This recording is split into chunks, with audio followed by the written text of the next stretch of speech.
Morning, everybody.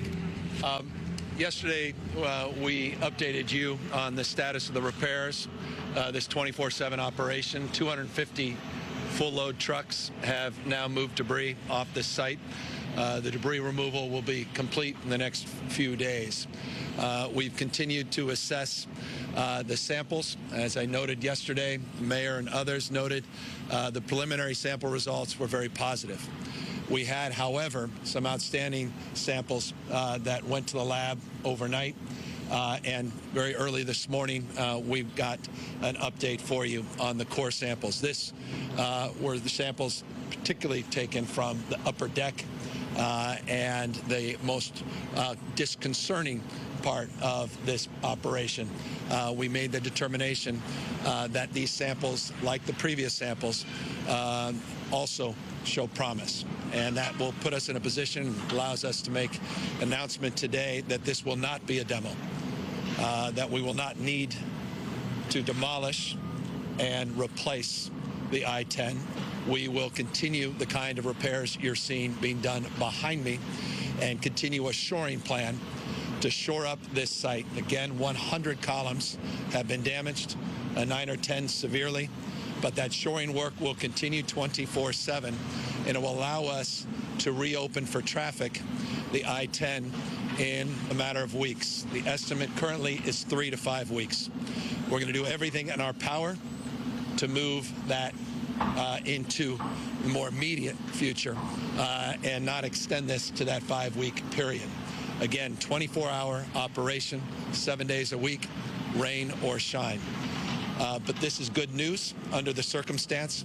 And I've got to say, on the basis of the preliminary assessments, news that, frankly, a lot of folks, particularly the experts you see behind me, didn't expect to share. As I noted as late as yesterday evening, we were moving on a parallel path. We were determining not just a shoring framework and plan, but we were looking at getting some prefabbed large structures built in real time if the demo plan was going forward. But good news appears now, structural plan will allow us to do the surgical repairs. We'll get at least 4 of the 5 lanes open. There will be, as we get these lanes open, some nighttime repair work, so there'll be some periodic closures that folks will expect, but the key is to get these structures in a position where we can get cars and traffic moving again in the short term.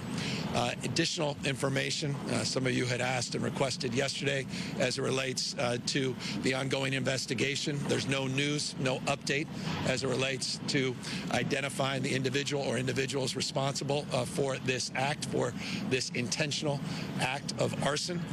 We did do some additional materials analysis. There were no surprises. Of all the hazmat material, nothing was highly contaminated on this site. We have dust contamination plans that are operational as we speak. There is a modest amount of contaminant, particularly lead, but that was derivative from the burning of the vehicles. There was no stored materials that were toxic and no surprises on site. So that will allow us to move forward with more aggressive debris removal in the next few days. Again, pallets, wood pallets, recycling materials, and cars, primarily operational cars and produce that were on site. I'll remind you that Apex Development, Inc. is the lessee. They have an unlawful detainer not only on this site, but I mentioned 4 other sites in the area. They now have unlawful detainer on all 5 of their sites. We brought down our legal team that is here, and we're looking at every conceivable pathway to move to expedite removal of this lessee on all the remaining sites. I continue to remind you the importance and the imperative and the work that's being done across the state, looking at similar leases, looking at similar safety concerns. That assessment continues, and again, as we get more information, we'll be sharing it with you. So 3 to 5 weeks, shoring work will continue. The bracing work you see behind me will move very quickly. And before I introduce the mayor, let me just reinforce some good news in that respect. The materials are all here for the bracing work. There's no supply concerns, no supply constraints. There's no workforce constraints. Contractors are on site. So we have all the component parts that we need. And we'll be also putting up so you can track our progress. You can hold us to a higher level of accountability. As we noted yesterday, we have a new website to encourage people to go to, fixthe10.ca.gov, fixthe10.ca.gov. By Friday at the latest, we're putting poles up and cameras up. There'll be 3 to 4 camera angles so that you can watch this operation unfold again 24 hours a day, 7 days a week until this thing gets done. I'll close by reminding all of you that we're taking the lessons learned from the Northridge quake, lessons learned from other incidences across this country as it relates to contracting provisions and the incentive provisions. And that's why I'm confident when I say 3 to 5 weeks that I don't want to see that 5-week mark hit. I want to see something much faster. And I have all the confidence in the world, the men and women you see behind me, and the pace of their repairs already underway, that we can not only meet our goal, we can do a little bit better in terms of that 5-week date. So that's the update. Relatively good news considering the alternative, a full demo, which would have been many, many months. We were looking at that 5 to 6 month period as the alternative, 3 to 5 weeks now as the likely time before we get these lanes, minimum 4 lanes up and operational. Final point on that. The reason we say 4 to 5 is there'll be some surgical repair work that will be done on the upper deck over a period of time, particularly as it relates to some of the side deck work. You'll see some of the tubular structure up top that was bent and melted. There is a little longer supply chain requirement in terms of getting to that work as we get traffic open. With that, I know all of you want to see this. No one wants to see this traffic moving again more than the mayor of Los Angeles, our partner in this process, Mayor Karen Bass. Thank you. Good morning, everyone. Let me begin by thanking the governor for his leadership, for mobilizing everything that we need in order to get Los Angeles back to business. Let me just say that in the midst of our emergency, I know that the governor is welcoming an international conference in San Francisco later on today. And so in the midst of that, he's down here on the job, on the ready, making sure that we have everything we need to get back to normal. So, Angelenos, it's good news. The freeway will not have to come down. So instead of months, we are talking about weeks.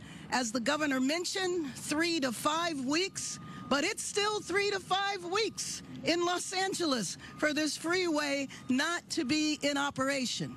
Now, we hope, as he said, there might be partial operation before that time, but we need to stay focused on, one, making sure that you stay informed about the traffic, making sure that you, if you work in a job where you can telecommute, please continue to telecommute.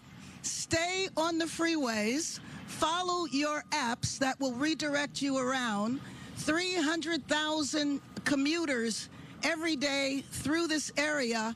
Our streets cannot take that amount, which is why we need you to stay on the freeway. But most important, something that we didn't have in 1994 is public transportation.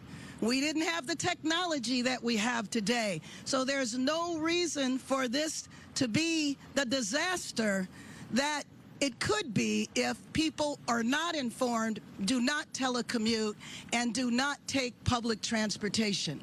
I'm happy to say that the company that is working on this, third-generation company, Security Pavings, they were involved in 1994. They have experience at working around the clock. I was with them yesterday. They gave me a tour of the area. Considering what this looked like on Saturday and Sunday to today, they have already done a tremendous amount of work.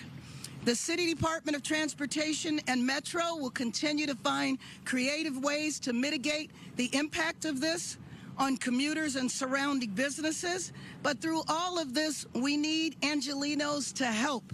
We need Angelenos to work together, to not turn against each other. I've already heard today of an instance of minor road rage When there is traffic, Angelenos get angry. We need to stay connected to each other and turn toward each other and not against each other. We did this just a few months ago when we had what we were expecting to be a hurricane. That also could have been a traffic disaster, but it wasn't, because Angelenos were informed and Angelenos stayed together. We need to do the same thing now. I want to say, before I introduce our next speaker, that we will be giving regular reports on traffic. At 6 in the morning every day, there will be a briefing, and we will keep you informed throughout the day. If it is text messages, if it is the alerts that come through, we'll make sure that Angelenos stay informed. 3 to 5 weeks is a long time for us, but this is good news. Repair instead of demolition and rebuilding the highway. Thank you very much, and let me introduce Gloria Roberts.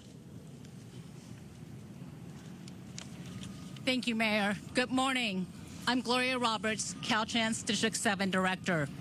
We appreciate all of you being here and helping us provide a status update on the progress of our bridge repair.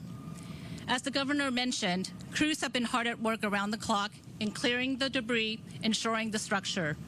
Our engineers are continuing to work, as our goal remains to get the repairs done as quickly as possible and to open a safe roadway to travelers. We're fully committed to this.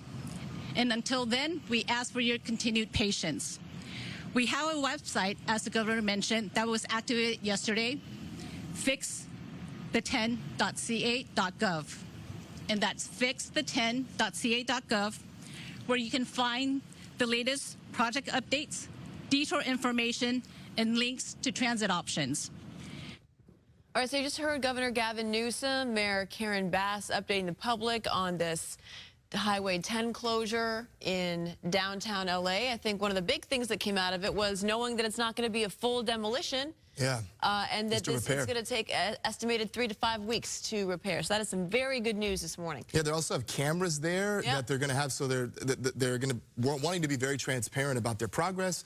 You'll be able to check in and see where they are. And they really, Governor Newsom really said, hold us accountable. Hold us accountable to this. We want to complete this in a timely manner. They've got over 200 trucks on the ground. All the supplies are here. He also noted they don't have to wait for anything. So we shall see how this unfolds. And they'll be doing updates every morning at 6 a.m. before that morning rush gets underway. You know, who's to say what's going to happen tomorrow, because we are expecting some rain, so it could be a little bit tougher in that area. But let's get over to Maria for more on that. Good morning.